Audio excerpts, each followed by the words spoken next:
E aí, galera, que bom estar aqui com vocês nesse novo formato, aqui no Consciência do Presente. Quem já conhece, é um canal dedicado a comportamento, espiritualidade, coisas da vida. E a gente aqui hoje, nesse momento tão especial, com dois amigos queridos, duas pessoas incríveis aqui hoje, dois artistas incríveis e seres humanos top de linha, que estão aqui comigo compartilhando o tempo conosco, né? É o Daniel Daiben e o Espeto.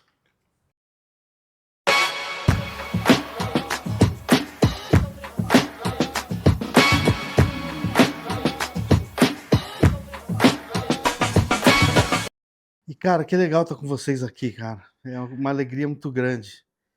E eu preciso falar o motivo que me fez aqui trazê-los até o dia de hoje. Foi uma jornada meio que interna minha. Porque fui ver você tocar, né, Dani, lá no Espaço do Caverna, lá, teve Na aquele Borges de show Barros. na Borges de Barros. E eu te acompanho há muitos anos, desde Eldorado, lá no Sala dos Professores. Eu não perdia aliás, foi meio que na época, se eu não me engano, acho que o Jô estava se desligando do. Ele tinha um programa lá Na também, né? rádio, é O o Jô Soares Jam Jam Session, Session, né? foi quase depois, né? Foi quase Quando depois. eu entrei na Eldorado FM, ele já não estava Já mais. não estava Mas tinha mais. uma gaveta, um arquivo, aqueles gavetários é isso que chama? Com Aham. todos os programas. Eu lembro que o Zé Nogueira, que já se foi também, mostrou para mim, ó, aqui o Jô fazia tudo escritinho e tal. E eu não fazia escrito, eu só anotava o nome das músicas, assim, eu achava que era Sim, uma maneira mais espontânea e tal. Mas o sim. Jô tinha tudo Super organizadaço lá, organizado. é super É. legal. Não, é que É aqui no. cara de teatro, né? Que escreve para teatro, Sim, né? já Esse tinha cara. uma metodologia, né? É. E é engraçado, cara, porque eu acompanhava o programa dele também, que era o estilão dele, e você chegou com um estilo, cara, totalmente acessível. E eu tive um bar de jazz, né? Eu tive um bar de jazz meio que nessa época, anos 2000, quando que Ah, era o é? programa? Foi 2004. É, Eu entrei na Eldorado em 2001, mas foi esse quando. programa foi em 2004 que Eu começou, mais ou menos. inaugurei meu bar em 2001. Eu Como fui. chamava? Chamava Garoa. Garoa. Garoa Bar. Que foi uma ideia muito louca. Eu tava em Nova York, fui no Village Vanguard, e falei, meu Deus, por que eu não tenho isso em São Paulo, né? Pelo menos não tem de uma maneira que eu vi lá, né? Eram várias sessões. E eu dei uma sorte que lá estava tocando o George Coleman. Eu vi ele também. E, cara, quem tava na batera era o Omar Hakim. Ah, que massa. Você vê, uma coisa improvável, porque são duas gerações, né? Sim, é. Diferentes. Um é lá de 58, né? Exato, gravou com o Coltrane, né? Com E o Miles. Omar Hakim e tal, aquilo bateu, eu era molecão, né? Viajando para Nova York, na casa de um amigo. Falei, cara, eu preciso trazer isso para São Paulo. Eu montei o Garoa. E por que eu tô falando isso, né? Porque, falando do jazz, um pouco já e vou para um papo mais amplo, mas um pouquinho Hum. desse assunto aí. O, Você falou que você foi picado pelo jazz, eu vi uma vez numa entrevista, eu fui picado pelo jazz. Cara, eu fui picado também de uma forma muito louca, e falei, meu, não só a música demais, mas todo o clima que envolve o jazz, né? O clima de ambiente, o lance do nightclub. E as pessoas precisam conhecer um pouco mais. Por que tem a ver um pouco com você isso? Porque o jeito de você apresentar o programa é um jeito para todo mundo, né? E eu lembro que muita gente nessa época, que não era tão fã de jazz assim, falava Do da Sala dos Sala. Professores, cara. Que legal. E então, resumindo, você tá aí na minha vida há muito tempo já. E vai, pô, esse cara é muito brother, né? Esse cara ainda a gente vai se cruzar nessa vida, né? E o Espeto chegou num momento bem louco da nossa existência, a gente conversando sobre vida, sobre o que é a vida, né? Como é que faz para viver na plenitude, né? A gente, papo espiritualista e tal. E depois que eu fui, a gente se conheceu através do irmão dele. Depois que a gente foi ver, né, Espeto, que eu fui me ligar que um baita de um artista plástico, um, um nome, eu fui saber de você depois, você sabia disso, né? Fui saber de você depois da gente conversar muito, cara. Legal. saber do teu trabalho, é muito louco também. Então, hoje é um papo que eu quero trazer, né, 2 pessoas que me tocaram de diversas maneiras e falar um pouco sobre arte, música, sobre o que a gente está vivendo hoje no mundo, se ainda tem espaço para arte no mundo. Porque eu não sei, cara. Vou até começar por vocês, Preto. Você viaja fazendo, né, expondo ou construindo suas obras nas paredes dos edifícios, e, enfim, em vários países. Cara, eu estou sentindo que o mundo está funilando cada vez mais para isso. Tá difícil, de alguma forma, ser artista hoje em dia, hein? Cara, eu queria, enquanto você estava falando, eu estava aqui pensando. Eu tinha esquecido do programa do Jô, porque eu lembro dele também da rádio, antes de conhecer ele, Aham. né? Aí eu fui conhecer ele na Vila Madalena, porque eu já sabia da rádio. Falei, pô, eu quero ver ele ao vivo. Num nightclub, no Ah, é? Madeleine, né? no Ah, no Madeleine. Madeleine, que tinha o Que existe Hammond. até hoje, É enfim. verdade. Mas aí, enquanto você falava, tipo, foi abrindo um portal da memória, porque eu fui lembrando de todos os programas de rádio que a gente gravava. Porque a gente tem o algoritmo sugerindo, né? Você Sim. pega um aplicativo ali, ele vai sugerir as músicas por estilo. E antigamente isso era feito por vocês.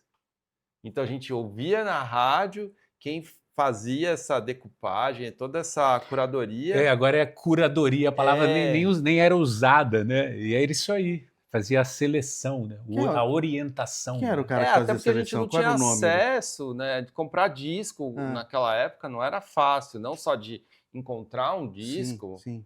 mesmo, sei lá, se fosse na galeria ou em outros lugares procurar disco, não era fácil, não era barato, principalmente, Sim. né? Então a gente ouvia a rádio assim, já botava para gravar. Você fez uma pergunta que muita gente também tem essa dúvida no rádio, se ainda se ouve rádio, né? O rádio ainda é uma companhia. Você falou quem é que fazia a seleção. É importante as pessoas saberem isso. Sim. Existe a figura do programador.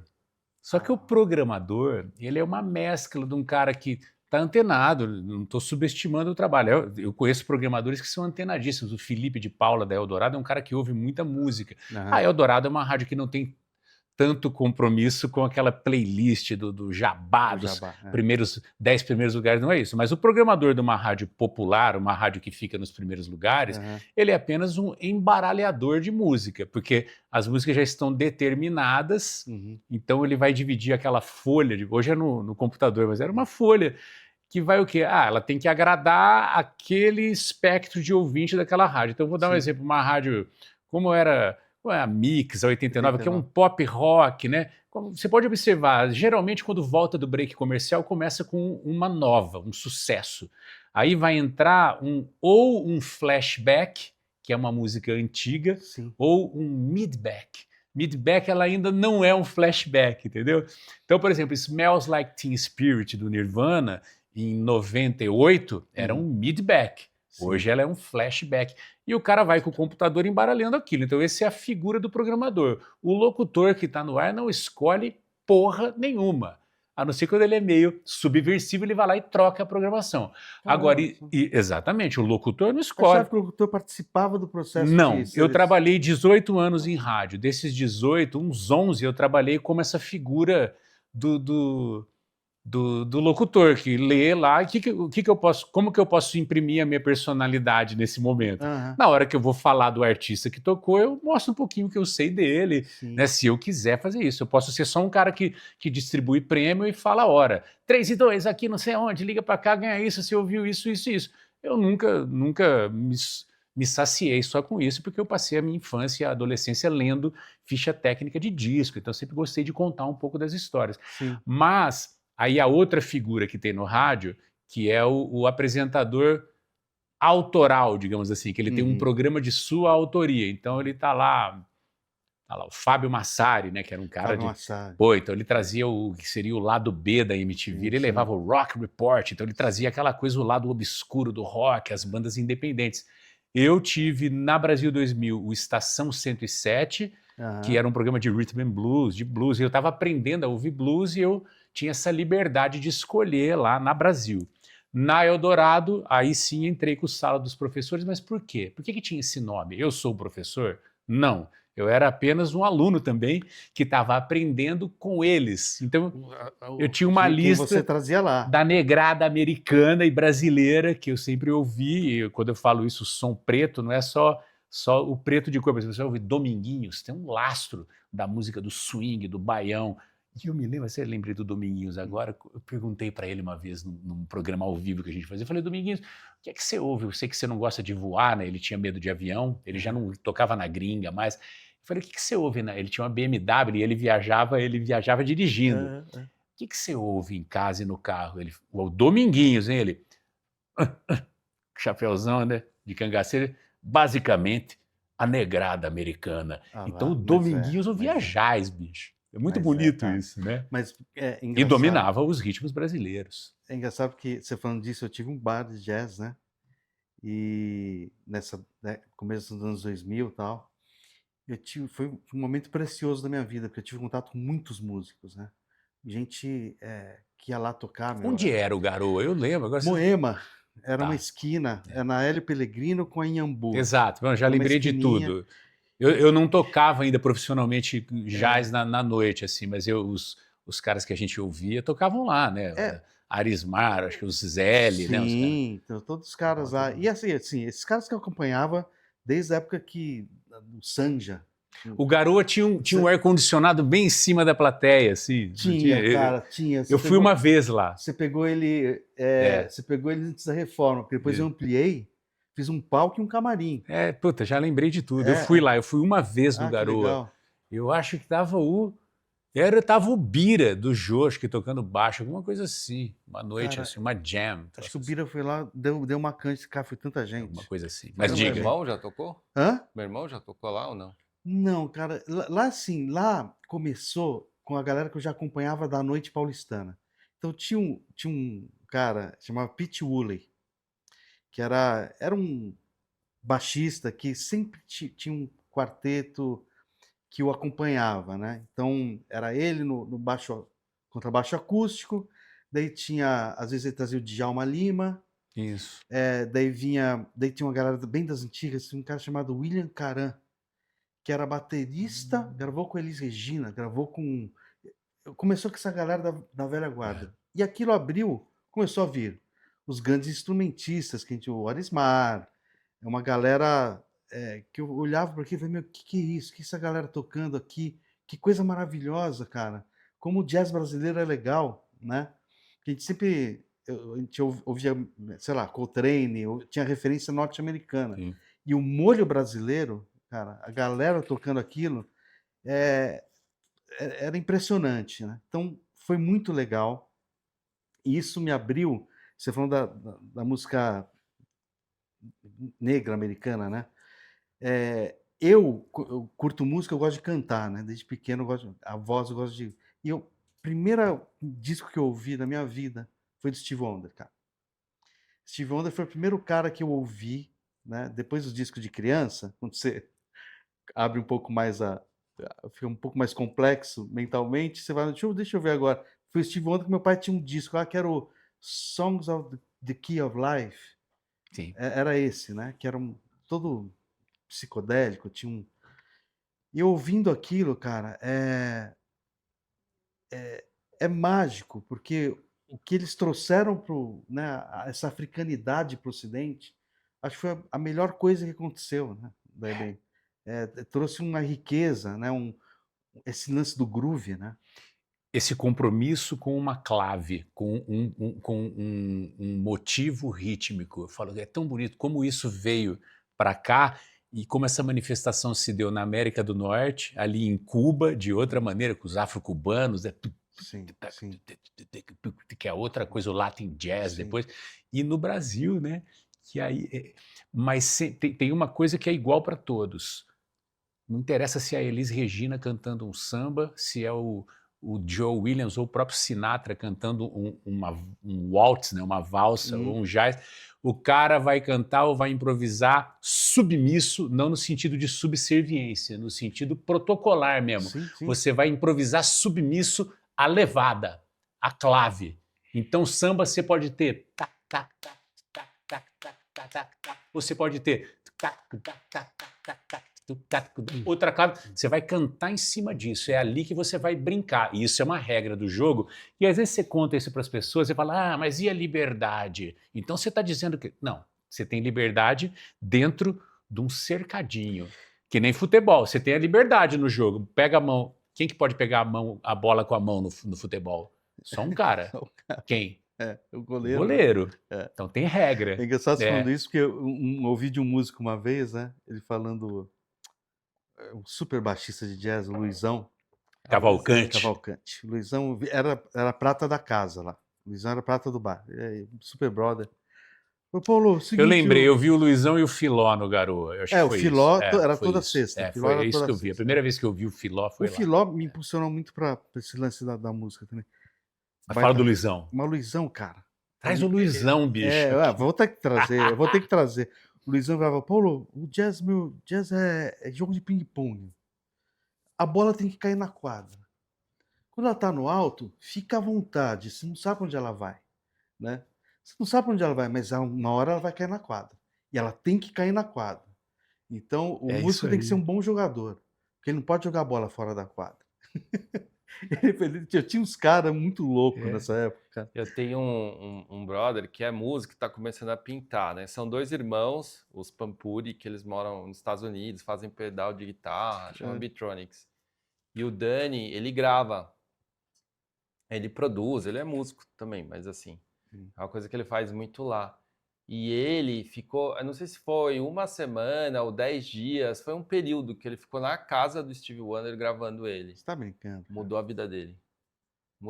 Deve mudar Mudou. Ele mesmo. falou, o Stevie Wonder é um ser, não é um... E assim, bem-humorado, escrachado, brincando, feliz o tempo inteiro, sabe? Que Ele falou legal, que foi cara. uma experiência, tipo, espiritual, assim, tá com o cara. Imagino, cara. Caralho. E você tem um lance, pra quem não sabe, o Espeto, além de um baita artista, plástico e grafiteiro, e encabeçou o movimento, ele é um baita bluseiro, toca um blues muito bem, eu sei que estuda há muitos Eu vou anos, você fazer sabe. assim, Toca. ó, pras 3 câmeras. né? E é Toque engraçado. é invocado com a coisa dos timbres, né, do Exato. Ele troca, ele mexe mais que eu nos aparelhos, troca esse falante, agora eu vou botar um de 10 com um de 12. Isso é bonito, porque é um artesanato. É isso que a gente quer, né, cara? Exatamente. E é engraçado que você veio de uma época do punk rock, do Sim. Sex Pistols lá fora, né, Ratos do Porão aqui no Brasil, uma época desse tipo de som, né, cara? Que te levou, assim, ao longo do tempo, você apreciar algo... Então, vamos lá. Meu avô era sambista, né? Uhum. E aí meu irmão, o Ricardo Zóio, começou a tocar violino com 8 anos de idade. Na casa do meu avô tinha uma sala, que era a sala dos instrumentos. Então ali tinha tudo, corda, sopro, percussão. E tinha, sim, trompete, sax, todos os instrumentos de percussão, porque ele também era de escola de samba. E aí que meu irmão se tornou um músico. Mas o meu pai, ele era sempre, assim, um cara de querer se arrumar, porque o meu avô era muito arrumadinho. Se eu mostrar a foto do meu avô, parece Muddy Waters. Com as roupas, assim, tudo arrumadinho, na estica, o jeitinho. Então eu acho que muito da música negra veio do meu avô.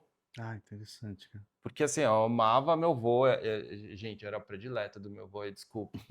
Eu ia lá, ele comprava as coisinhas pra gente comer, tinha um vozeirão alto, né? E então achar essa identidade com o meu avô me levou pro blues.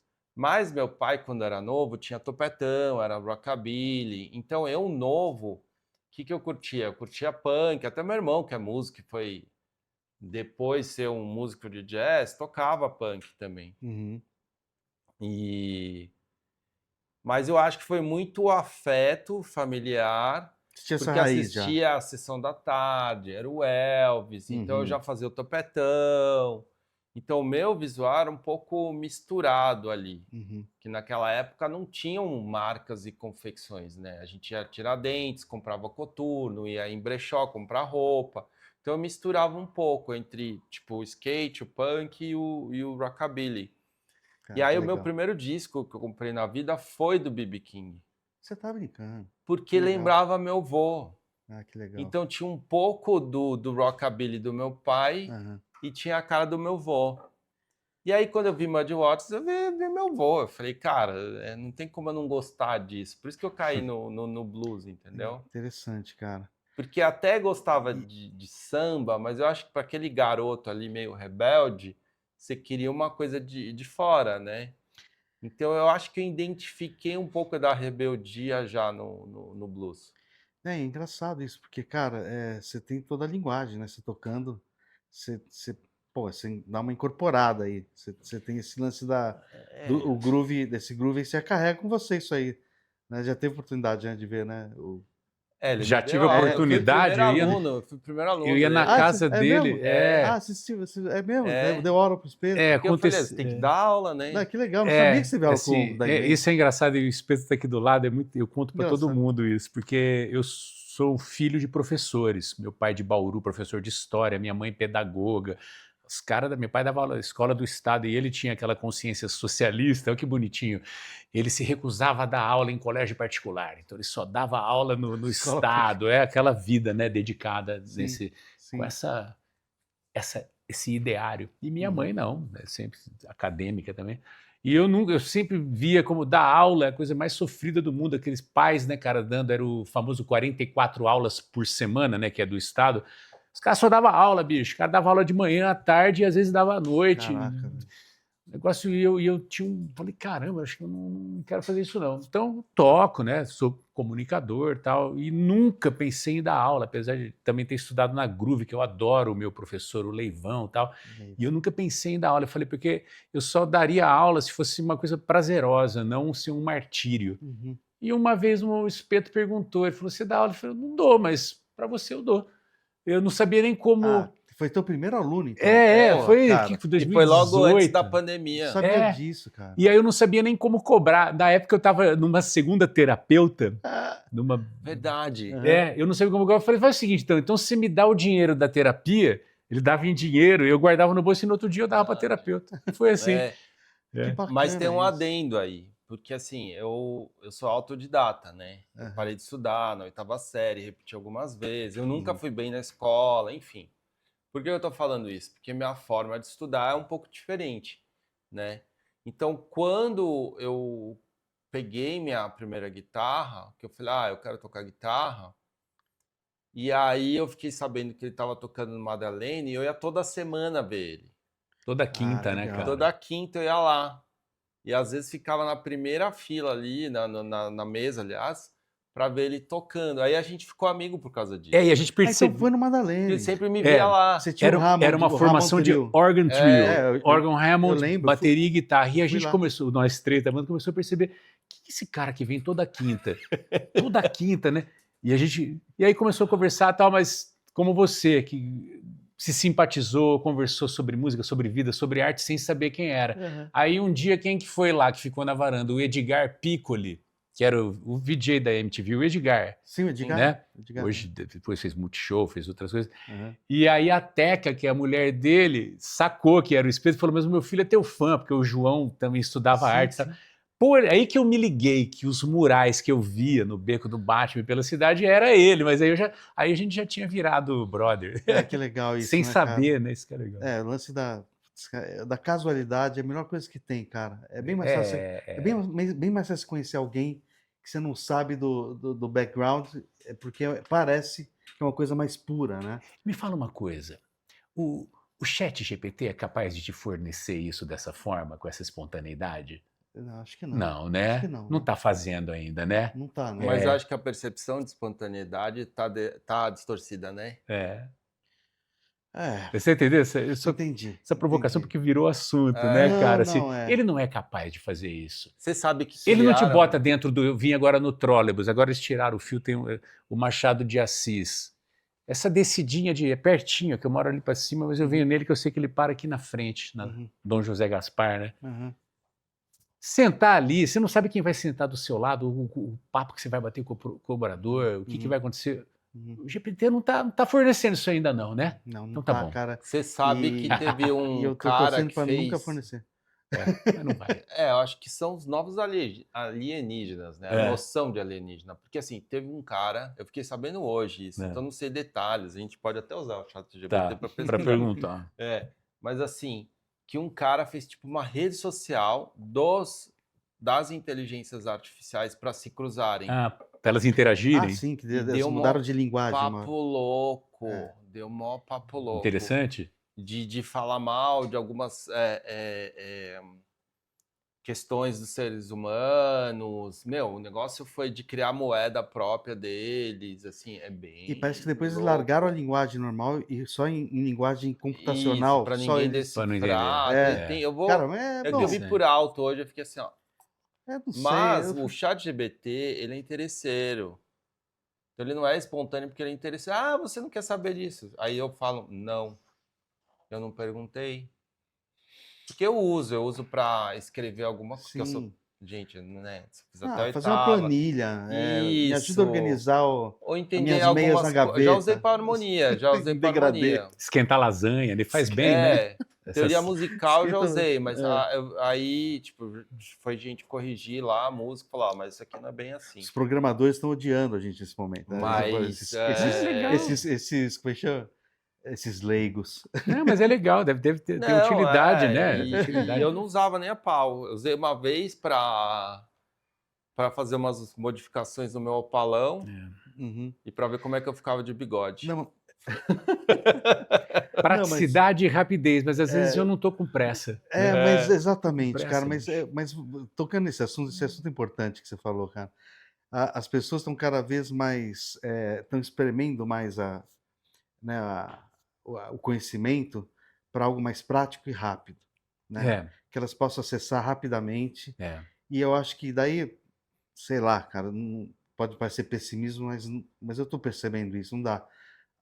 As pessoas estão começando a ficar um pouco rasas naquilo que elas falam, né? E não é porque elas estão perdendo essa necessidade. Estou falando no geral, né? Tem as exceções, obviamente, como tudo na vida. Mas eu estou voltando ao assunto inicial, né? A arte, né, precisa de momentos de contemplação. Você precisa de momentos de profundidade, de alguma forma, né? Para absorver aquilo lá de alguma forma, fazer aquilo ter uma significância na tua vida. E eu estou percebendo que, principalmente na nova geração, e eu estou tirando as exceções, mas falando no geral, né, nas escolas, em tudo que aprende, a criançada não consegue mais ficar parado com você explicando alguma coisa com mais profundidade e mais detalhe. Eu não sei se é regra, mas eu estou sentindo isso uma recorrência perigosa, de alguma forma. Né? Não sei se vocês concordam, eu estou jogando essa percepção minha. É o que eu estou percebendo. Por quê? A dependência de rede social, a dependência de plataformas que te dê resposta rápida, está aumentando, cara. Como é que a pessoa consegue abrir um livro, né, e falar, deixa eu estudar um pouquinho mais sobre jazz, deixa eu ouvir um pouco, nem precisa ir tão longe, sei lá, sobre história, que eu aprendo na escola, né? Deixa eu entender mais isso aqui sobre o período da Revolução Francesa. Né? O que aquele cara escreveu? Pode ser sobre fritar um ovo. Ou fritar um ovo. Você tem a resposta, porque é difícil fritar um ovo. Ou O Johnny, que é o batera do meu trio, ele mexe com gastronomia, ele falou um dia que quando você vai testar um cara na cozinha mesmo, num restaurante, você não pede para ele fazer uma coisa complexa, é o ovo, porque tem várias maneiras de fazer mexido. Omelete francês, né? meu amigo. Enfim, porque é o trivial. Tá certo, você trouxe pro dia a dia. Vai fazer. Só que você vai falar, eu falei do ovo porque você buscar como faz o ovo dos 5 jeitos diferentes, você vai ter isso rápido, né? Já vomitado para você ali no Reels de Instagram e tal. Alguém falou, eu não sei se foi o Nicoleles ou pode ter sido ele, mas acho que não foi. Alguém que eu ouvisse de uma frase que essa praticidade e a rapidez da resposta está nos privando de uma coisa que é uma coisa única nossa, a capacidade de supor, de imaginar. Então eu me lembro que em 2008 eu já tinha saído da Groove, né? Eu fiquei 8 anos estudando música na Groove e eu tive que arrumar um jeito de sair. Eu me meti lá no Antunes Filho, no teatro, no CPT. Eu estudei com o Antunes por alguns meses. Ele gostou de mim e me deixou ficar lá. Legal. Até achei, falei, mano, vai passar na frente dos outros. Tinha teste no CPT. Fica aí, alemão, você gosta? Fiquei lá um tempo. E ele falou uma vez, 2008, tá? Eu não Aham. entendi de cara, mas eu fiquei curioso com a fala dele. Ele falou: o cara que, aquele cachimbo, né? O cara que procura um verbete, o significado de uma coisa no Google, ele falou, e tem a resposta imediata, ele tá atrás daquele cara que não sabe a resposta, mas está indo buscar de outro jeito. Uhum. Caralho, o que ele quer dizer com isso? Agora eu entendo. Entendo. Porque no processo de busca, não é essa automática que já vem pronta, 4, 5 respostas, Uhum. você vai buscar por você. Bom, vamos dar um exemplo hipotético. Eu tenho uma resposta que eu só vou encontrar ela na biblioteca Mário de Andrade, num livro que você não vai nem poder Sim. mexer, que o cara vem com luva. Tem ali, né, uns livros que o cara mexe com luva, põe a lupa e tal. Só o fato de eu ter que me encaminhar para lá e eu andar aqui na Barão de Tapetininga, ver um cara vomitando, um senegalês vendendo bateria de lítio para o celular, essa experiência, que nem é o que eu estou buscando, a resposta exata daquilo, ela vai me trazer tantas outras coisas que, se fosse entregue de mão beijada, eu ia perder essa oportunidade de imaginar ou supor. Um dia, minha filha perguntou a gente gosta de planeta, essas coisas, agora o homem eles vão agora dar uma voltinha lá para a Lua e voltar dia 8 de fevereiro, não é? Vai rolar mesmo Tá isso? previsto a Artemis, A missão os Artemis, 4, que eles já também vão... vai para Marte. Não, por enquanto eles vão só dar a volta e voltar para a Terra, e eles vão agora passar pelo outro lado da Lua, eles vão pegar uma distância nunca pega antes, que é 7.000 quilômetros além, né? Então, Caramba, vamos ver o lado oculto. é isso, eles vão ver, e nessa hora eles ficam sem contato, mas eu lembrei disso porque, conversando com a minha pequenininha, um dia a gente falou, peraí, é o Sol, Mercúrio, Marte, Vênus, qual que está antes? A gente não sabia a ordem, e a gente não procurou. A gente espera um pouco, vamos imaginar qual que é a sequência agora. Acho que eu sei, hein? É isso? Exato, cara. Sol, Mercúrio, Vênus, Terra e Marte, né? Eu acho que é isso aí. Vênus, Terra, Marte, Júpiter, Saturno, Bom, enfim, agora você já foi mais Urano, longe. Netuno, Plutão. Aí. É porque já entra na expertise, Não, né? não é expertise, eu lembrei é que você De falava... aprendeu. Né? tinha tabuada, né? Exato, aprendeu. Mas é isso, a gente não lembrou e falou, eu falei para ela, não procura agora, não, vamos imaginar. Sim, vamos esse exercício dar um é tempo para importante, imaginar. A gente precisa não, a gente é isso. O que diferencia a gente, porque o nosso DNA, como é o macaco rhesus lá, e o chimpanzé, diz que é 1%, do DNA, um pouquinho lá que é diferente. O que nos diferencia deles é essa capacidade de imaginar. Eu não quero me privar disso, cara. Eu acho que uma coisa que eu falo com gêmeos, né? Porque como eu sou autodidata, eu não me encaixo em nenhum sistema de ensino. Eu aprendi do meu jeito, que tem suas vantagens e desvantagens. Eu dei uma volta maior para aprender tudo, mas me fez ser uma pessoa extremamente observadora, né? Mas uma coisa que eu falo com os gêmeos é assim, cara, o que é normal hoje, o modo operante, é diferente de um tempo atrás. Então, por exemplo, para a gente grafitar, para a gente aprender a técnica, para a gente ter referência, tudo demorou muitos anos, né? 7 anos para ver o primeiro livro, mas era normal. O que a gente fazia era normal. Para quem vai pegar água no poço, naquela época, era normal. Eles não pensavam, sabe, diferente. Sim. Então, é muito do que acontece hoje em dia. Então, as pessoas estão muito mais sugestionáveis e reativas. Então, essa noção de que você pode fazer diferente e ter mais tempo, essa expectativa, seja de vida, mindset, o que for, na grande maioria das pessoas não existe essa opção. Então, a gente tem que também observar, entender isso, porque às vezes isso nem é acessível. Então, como artista, você fala, tá, mas será que eu consigo acessar? Talvez sim, né? Acessar o que? Os recursos? Acessar as pessoas que às vezes não têm essa percepção. Que não desenvolveram, não será tiveram que minha esse arte timing. consegue falar, entendeu? Então, voltando ao papo lá no início, né? Como é que a arte hoje encontra o espaço na sociedade, né? Desde a música, artes plásticas, como é que ela encontra o espaço para manifestação? Porque a linguagem está mudando, né? E o timing de aprendizado está mudando, como você está falando. Cara, como é que faz? Né? Na tua experiência, não sei. Como é que você entende essa perspectiva hoje, cara? Eu acho que a diversidade é a grande resposta. Porque eu fui pintar, volto no final do mês num projeto que tinham vários artistas na Holanda, de várias idades e alguns países diferentes. E tem um cara da África do Sul que ele é novinho, assim. E ele, a galera toda dele é analógica, câmera com filme, fazer tudo na mão. Não é que ele vai lá, faz uma mocap no chat GBT. Uhum. Mas ele é desse movimento, assim, sabe? Outra coisa meio tosquinha, e tem muita gente assim, né? Entendi. E então eu acho que é isso, é a diversidade. O mundo ele é muito pluralista, as coisas são muito orgânicas, elas estão acontecendo e tem resposta imediata, sabe? De um sim. outro lado. Eu digo isso no sentido de, existem grandes massas, existe o mercado, existe a mídia. Mas onde existir o ser humano, vai ter de tudo. Então a balança vai para cá, vai para lá e nunca para, entendeu? É.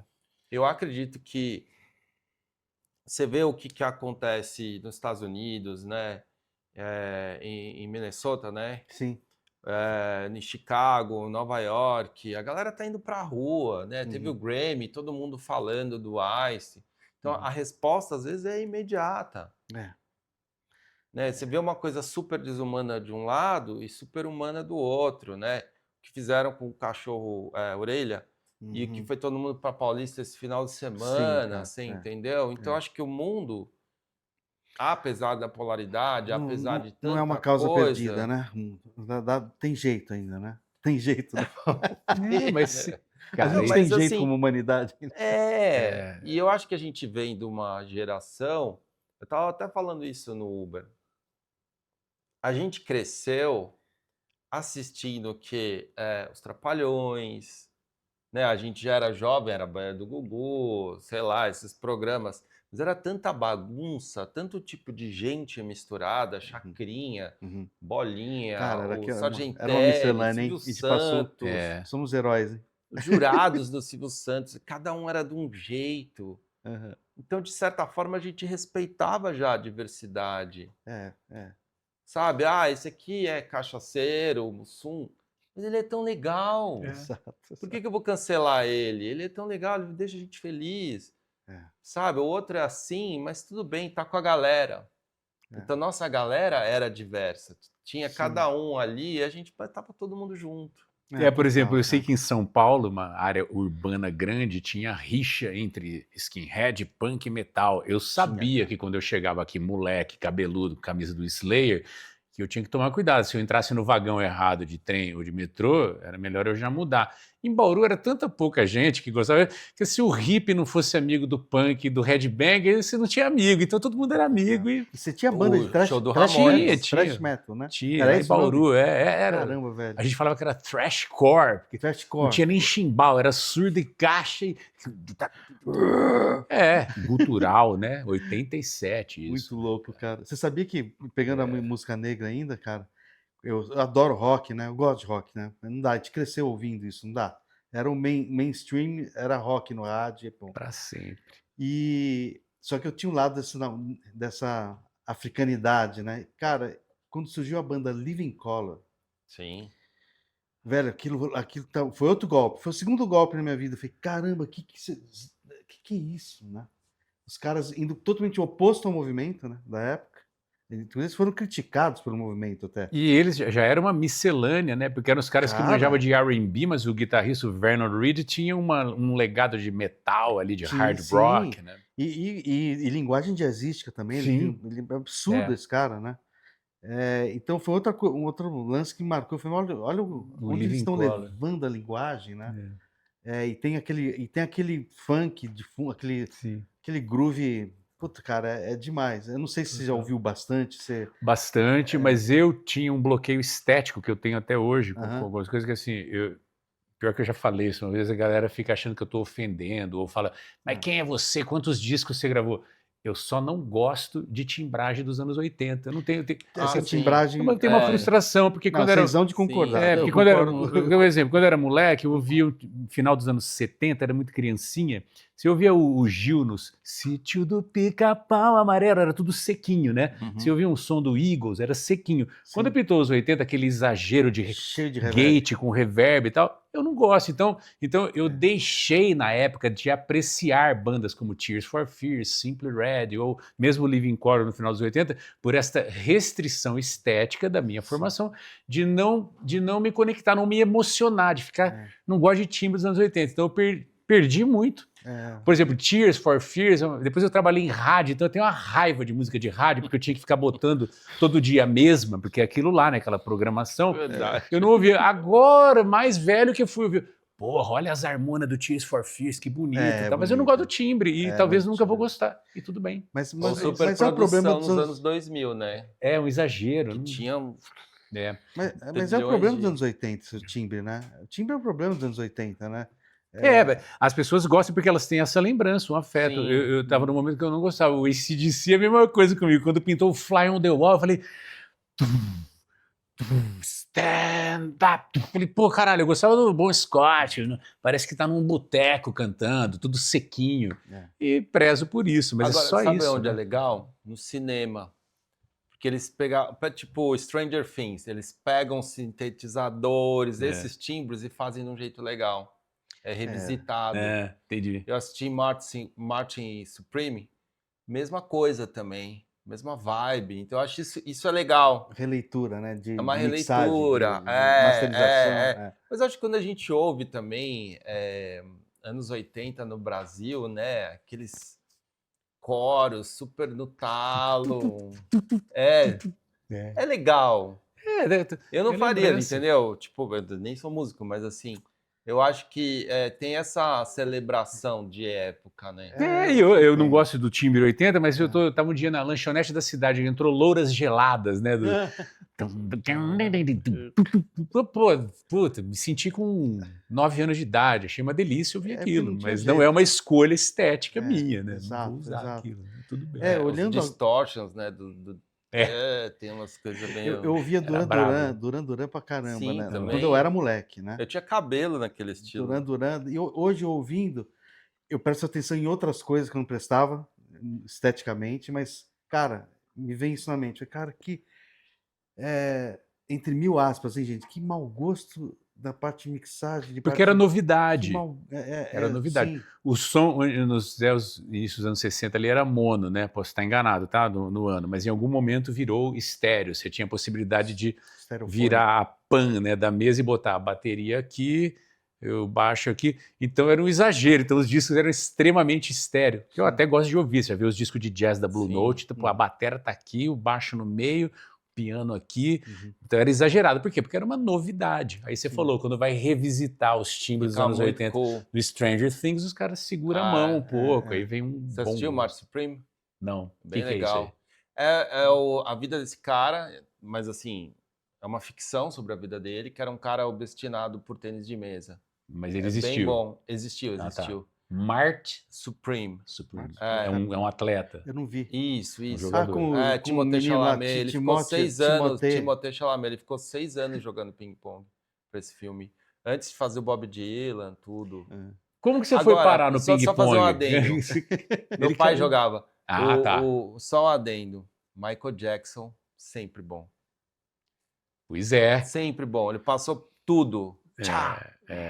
Bom, dedo do Quincy Jones aí, Exato. né? Que tinha outras referências, era riquíssimo, né? Mas interessante, agora você me pegou, né? Porque eu falei do timbre 80, agora o Thriller é um álbum que não tenho restrição nenhuma. Mas talvez por quê? Porque como a minha formação e o povo, as pessoas, a primeira coisa que a gente se conecta com música é o apelo rítmico, né? O Thriller, não tem, você pode tirar todos os efeitos de lá. Cada música do Thriller tem um groove específico, você tá ligado? Cara. Cada uma. E todos os arranjos de sopro de cada música dela, de teclado, tudo, são sempre submissos a uma clave. Wanna Be Starting Something.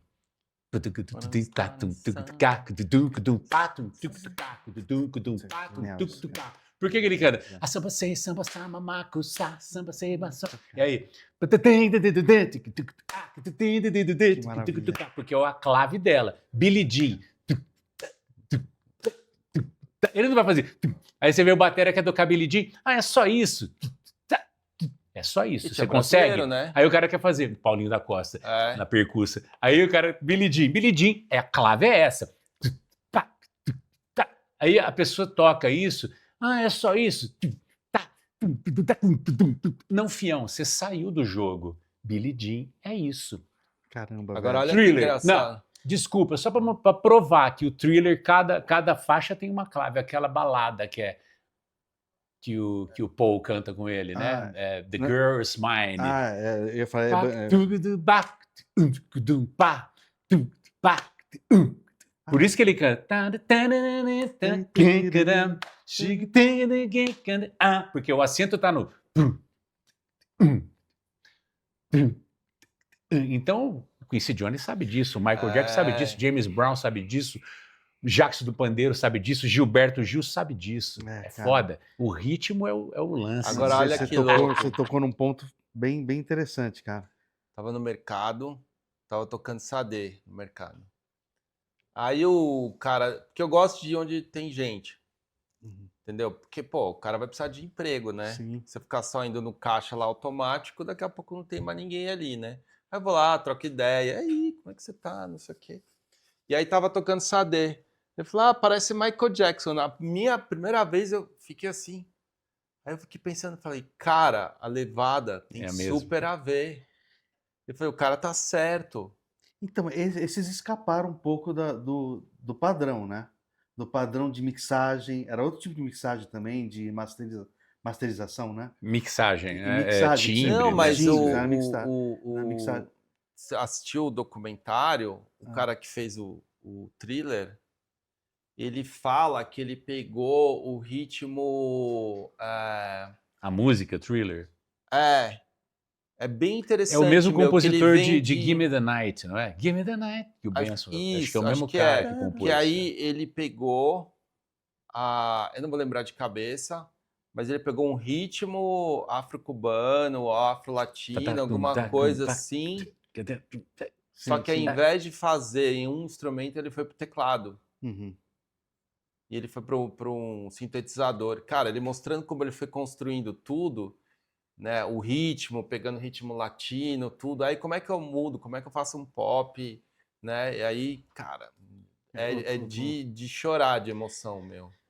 O quanto que não tem limite, né? Na arte, né? A gente tá falando da música, mas não tem Sim, limite, sim. né? E é bonito que mostra uma coisa. Você lembra desse carinha aí que ele explica a linha de baixo de Thriller é num synth, né? Não é no bass na mão, né? Que é tadum dum bum din dum, tadum dum dum din dum, pá, tadum. Aí o cara pergunta pra ele: "Mas você gravou na época? Hoje você pode gravar um looping disso e Uhum. colar lá". E o cara só tocou uma vez, tadum dum bum bim dum. Ele falou: "Não, eu toquei, fiquei 8 minutos tocando isso por quê? Porque isso dá uma organicidade, né? Aquele pequeno Caramba, velho. pra frente, pra trás. É diferente o cara tocar durante 8 minutos o Sim, mesmo sim. groove, é obrigação. Sim. Do que pegar lá no Pro Tools lá e colar lá o negócio e ficar repetindo. Aí Por isso que é muito, muito difícil aí ele vem. manter. artesanato, né? Você assistiu, né? Eu vi um trecho, muito não vi bom, inteiro. meu. Nossa, Nossa. que louco isso, hein, velho? É, cara. E não, manter o groove é difícil, hein, cara? É. Os bateristas que conseguem manter aquele. O Pocket, né? Exatamente. Eu, assim, você pega do. Aí você fala assim, os bateristas que não, aí se não for isso, o cara não pode nem ser chamado de baterista. Não, mas é que você tem. É que você tem Você pega o jazz contemporâneo, né? Os mais modernos, pega, sei lá, cara, acabou de partir desse mundo aqui. Caramba, tocou com Hancock, gravou. Tony Williams? Não, agora. Pô, acabou de falecer ano passado. Jack DeJohnette? Ah, sim, pianista, né, cara? Ele é pianista. Não, Jack DeJohnette? Ele é Ele também pianista. Também, mas ele, né, Sim. um baterista da vanguarda aí, né? Com Keith Jarrett. Sim, Keith Jarrett. Ele, cara, ele era um cara mais solto, né, na bateria, assim, ele é um baita baterista, mas eu, assim, convivendo com músicos, a gente consegue dividir o cara do free jazz, né, que toca mais solto, e o cara do bebop, o cara lá de trás, né, que segurava a onda, né? Sim. Acho que a bateria foi se tornando um instrumento harmônico também, Sim. né? No entanto, é importante frisar que Porque essa coisa do free, do livre, muitas vezes é usado como desculpa para o cara falar, não, eu não tenho compromisso com nada, é solto o cacete. Não é. Esses caras, para eles fazerem isso que para o ouvinte soa solto, é que ele já está tão no Tá beat. resolvido, né? Exatamente. Resolvido. Porque acontece muito esse fascínio de falar, então acho que eu vou por esse caminho do livre aí, né? Sim. Sem passar pelo processo. Aí você vira Você chegou onde uma eu queria. geleia. Você chegou onde eu queria. não pode ser Muita gente está disléxico, querendo né? aprender batera, já pega esses caras como... e esquece da estrada. Claro, né? pular a etapa. Pula a etapa. Isso só aconteceu, o bebop só aconteceu porque existiu o Count Basie Orchestra tocando straight, cara, tocando retinho. Eu falo isso porque tem que ter um puta cuidado. Às vezes, Sim. não menino, às vezes esse cara até que já tem idade, cara. O cara, ele usa como desculpa isso. Eu sou mais do livre. Ah, é? Só que você não sabe o que esses caras fazem, que você chama de livre, é totalmente calcado numa É clave. importante mesmo. E no desenho, eu acho que Mesma essas coisa. regras mais rígidas, eu acho que são muito em cima do que eu chamo de hierarquia, né? Você tem, assim, a ideia, o que é o mais importante aqui? O que você quer comunicar? Se você não sabe o que é mais importante no teu trabalho, todo o resto não se sustenta. Sim. Então, tudo está em função daquilo que você decidiu que é o mais importante na sua obra, né? Então, a cor, a composição, tudo está em função de uma coisa só. Seja ela consciente ou inconsciente. Então, você vai ver artista que nem tem tanta teoria, assim, mas que tem o feeling, ele tem como fala hoje, né, o molho. Ele chega lá. Mas se você analisar, tá tudo certinho. Né? O Espetor, minha mãe, cara, ela depois de criar dos filhos, tal, ela se aventurou nas artes plásticas, né? Você sabe, já te mostrei coisa dela, né? E uma coisa louca, minha mãe, cara, ela foi lá fazer como um hobby. Era o que? Óleo sobre tela? O quê? Cara, era pintura a óleo. Minha mãe foi diversificando, mas ela começava no carvão, né? Ela fazia Sim, tudo fazendo o esboço. esboço no carvão, depois vinha com as camadas. A ideia era a tinta.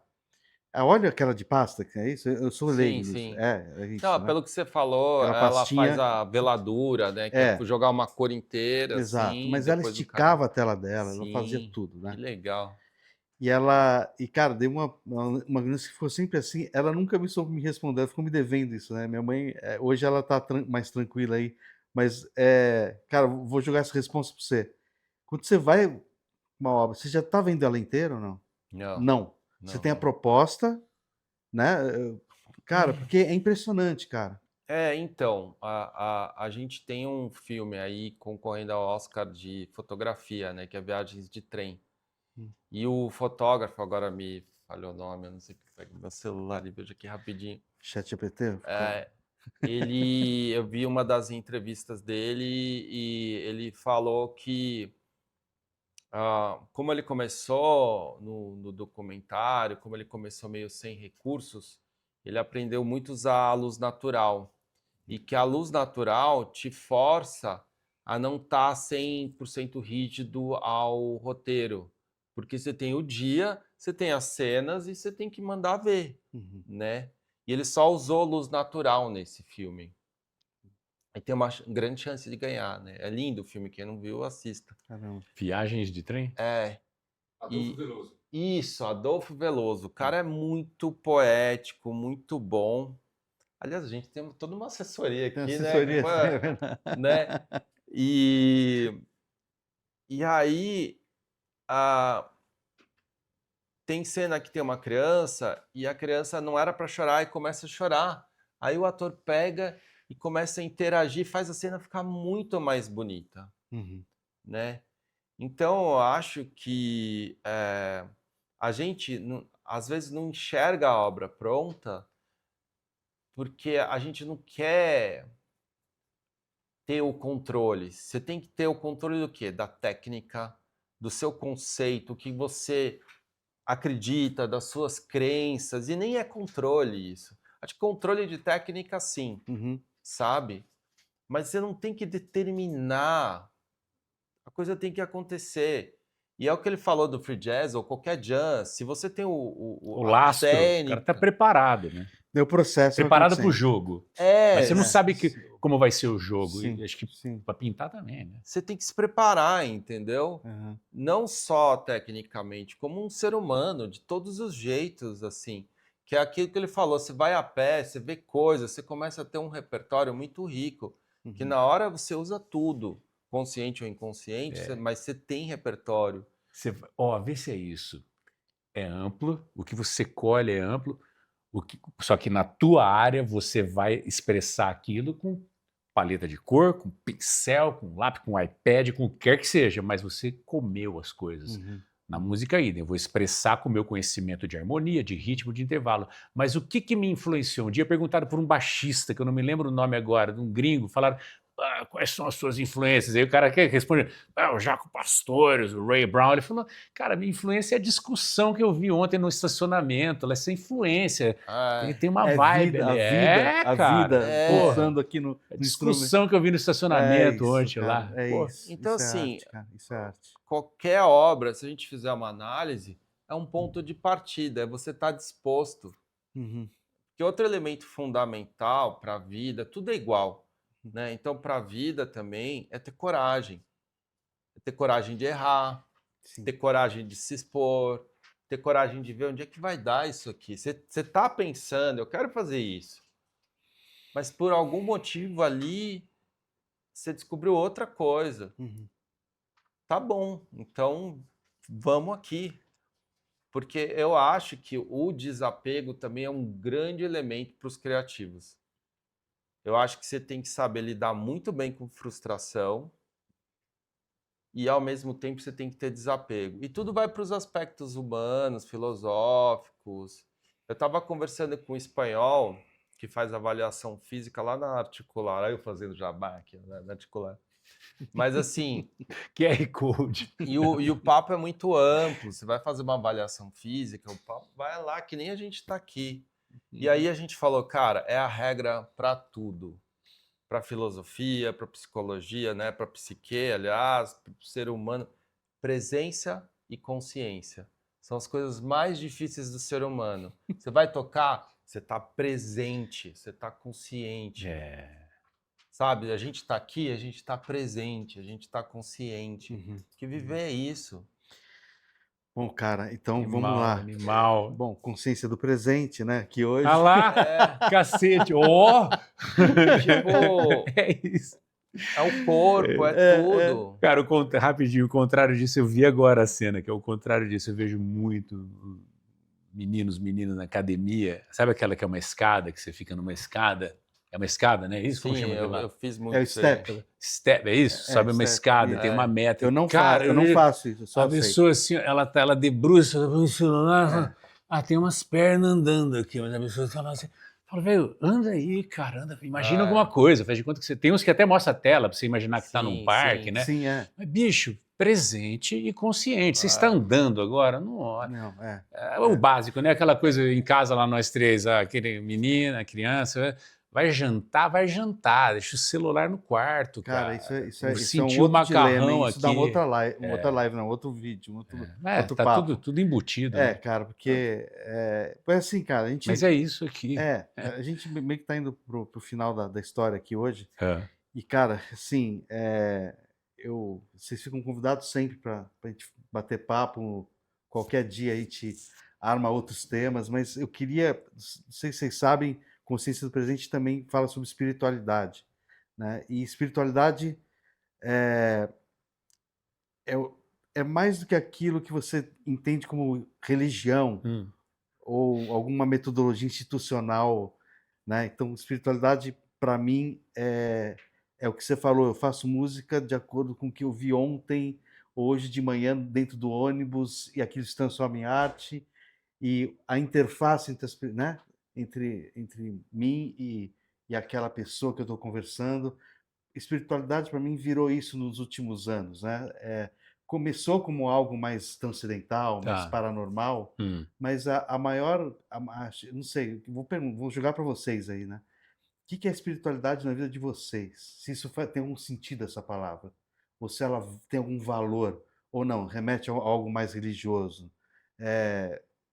Você coloca espiritualidade na tua vida? Vamos lá, Daiben, começa com Primeiro você. eu, Começa cara, aí. então tem todo esse caminho, que eu venho de uma família que são católicos, tal, que eles têm lá os rituais e segue. Eu sou totalmente materialista. Materialista. É bem assim, mas isso aqui eu já acho um barato. Só o fato de saber que isso aqui é uma fibra de algodão, que se olhar é molécula, depois tem próton, nêutron, quarks, o que quer que seja. Aí, acho muito, isso aqui eu já acho que já basta. Não vejo sentido nenhum, mas quando você fala isso, as pessoas falam, caramba, então a vida não tem sentido. Não, tem sentido. O sentido que você quiser criar para ela. E o meu sentido é esse aí. Se isso aí, eu gostei disso que você falou, hein?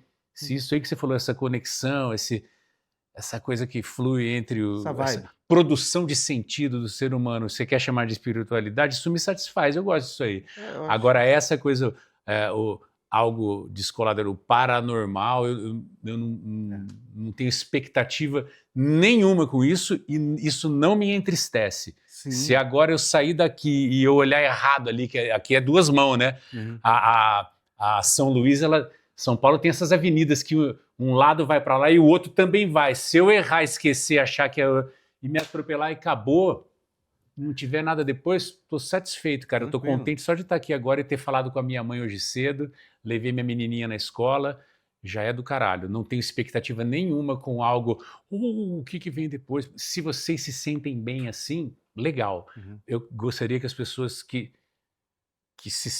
têm essa expectativa compreendessem que às vezes a que não tem também está feliz e não está em falta com nada.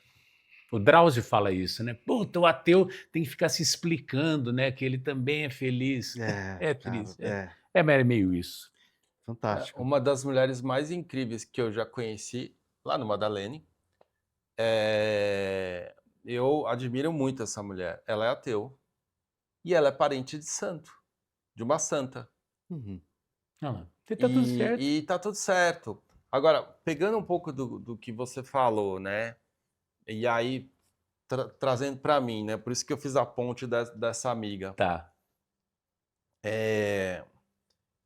E talvez a gente vai ficar todo mundo meio comovido aqui. Eu acho que quando eu levo essa parte material, o que a gente está falando aqui, o que a gente já falou, eu fui aprendendo muito com a vida e muito com a presença. E não importa a qualidade da presença. Então, pessoas que foram nossas, tipo, importantes, ou nem tão importantes, a gente nem acha que são tão importantes, mas sempre estavam lá. Nossos pais, independente das neuras, das coisas que eles conseguiram resolver, mas eles estavam sempre lá. Uhum. E aí, quando eles não estão mais, cara, a gente entra numa outra pira, porque assim, eles ainda existem de uma forma platônica, Isso. purificada, mas o valor da presença, sabe? Às vezes uma pessoa que, sei lá, alguém que você passa do caminho e tá vendendo milho, que é super simpático, e na tua rotina você fala, meu, ele me fez feliz hoje, Sim, né? sim. Porque eu tava mal, mas eu quis passar lá para pegar um pouco da alegria dele. Ele é uma pessoa importante na sua vida. Cara. Sabe? E uma vez eu chorei vendo na rua, assim, perto do Hospital das Clínicas, uma mulher super feliz, tirando dinheirinho, assim, da mochila, dando pro cara do milho, o cara, os dois numa interação. Eu falei, meu, tem Senti gente... até o cheiro agora. Tem gente num restaurante chique, família ali, que não tem essa Que presença. não se olham, que não curtem o Que não momento. tem esse prazer Isso. do momento. É. Então, assim, todo mundo é importante. Uhum. Né? Quando eu sabe, o cara ali que você viu discutindo virou música. Uhum. Pronto.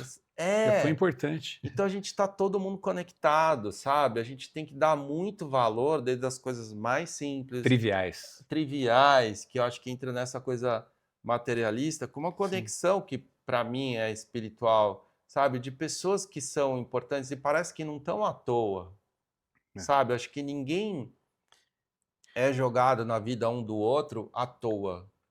Tudo tem um propósito, tudo tem um motivo, sabe? Você pode, mesmo que não tenha isso, não é nada predestinado, você pode aproveitar muito. tudo. Tem o valor, né? E eu faço isso, sabe de que maneira? Sei lá, Foi um cara lá uma vez, no começo quando eu mudei lá para casa, Uhum. que era o pintor. E eu falava, meu, olha a tolerância desse cara. Que cara tolerante, que interessante. Uhum. Aí quando eu precisava ser tolerante, eu lembrava dele, quase fingindo que era ele. É isso Sabe? aí. Ele veio para me ensinar uma coisa que na época eu estava precisando. Sim. Não pelo ego, porque era para mim, não, ele é ele, sabe? Assim como pessoas más, não são más contigo, são más com todo mundo, Sim, sim. né? E não má, comportamento ruim. Pessoa que não está esclarecida, que ainda não Que bom e mal resolveu, aquele não tem mal. é assim. subjetivo, né? Subjetivo, assim, mas que às vezes você se sente mal. Sim, te pega de um jeito É. estranho, né? Então, quando eu penso, sabe, todo mundo que eu conheci, a presença dessas pessoas, o como eu me construí em função dessas pessoas. Eu sou um espelho um pouco de todo mundo, Uhum. sabe? E eu, às vezes, vejo pessoas que tiveram isso com o meu trabalho. E isso é muito gratificante, muito mais gratificante que uma outra coisa que a gente possa ter aí Sim. de glórias e não sei o Uhum. quê. Porque é mais profundo, é mais direto, né? Isso já é o prêmio, né? Então eu acho que essa é um pouco da espiritualidade que eu vejo, sabe? Boa. É bom de colocar nesse termo, porque exatamente voltando lá no início, né? A gente já concluindo, a gente tem uma mania, o ser humano, de classificar o que é bom e o que é ruim. E você cria um pré-conceito, né? Daquilo que faz bem e aquilo que não faz bem. E você acaba esquecendo do que realmente aquilo está querendo te dizer naquele momento. Que às vezes não é nem bom nem ruim. É algo que você precisa compreender, abarcar. Só que a gente, cara, a gente tem muita pressa. A gente tem muita pressa, Daniel, em classificar, nomear colocar numa, né, um Organizar as potezinho gavetas. para isso aqui. Cara, a proposta aqui de vocês hoje aqui comigo, assim, é tão importante, cara, nessa primeira, né, essa nova fase, né, que além da espiritualidade, Dani, isso não tem nada a ver com moral, embora as pessoas colocam no lado mais religioso, estar agradecido. Eu estou extremamente agradecido que vocês estão aqui. É uma sensação de gratidão e de generosidade da amizade, né? Pô, eu tô doando meu tempo para estar aqui conversando com essa pessoa que me convidou, né? E esse exercício da gratidão é um exercício cerebral, que você pode até mensurar ele ali quimicamente, como é que ele se dá. Sim, É algo que só você pode fazer por você mesmo, né? exato. Que é a consciência. É a consciência. Porque se eu viesse aqui, puta que pariu, eu quero gravar com o Paulo lá. Eu estou fazendo mal para mim e para os outros também, né? Exatamente, não, exatamente. E aí a gente aprende também a escolher, né, cara? Então a gente só vai, né, topa as coisas quando Entrega, você está né? realmente É, afim, né? Que é o quadro. Você começa de Que é um o jeito, quadro. você não sabe como é que vai acabar. É o que a Exatamente. gente tá aqui, a gente tá se ofertando. Tinha, sei lá, o que tinha, meu. Então, cara, é isso. Animal, Obrigado. animal. Obrigado pra caramba. Valeu. É nóis, velho. Obrigadão. Obrigado. E vamos para É frente. isso. Até a próxima, galera. A gente vai continuar aí com esse trabalho. Obrigado vocês pelo tempo de vocês também aí do outro lado de assistirem aqui esse papo. Valeu!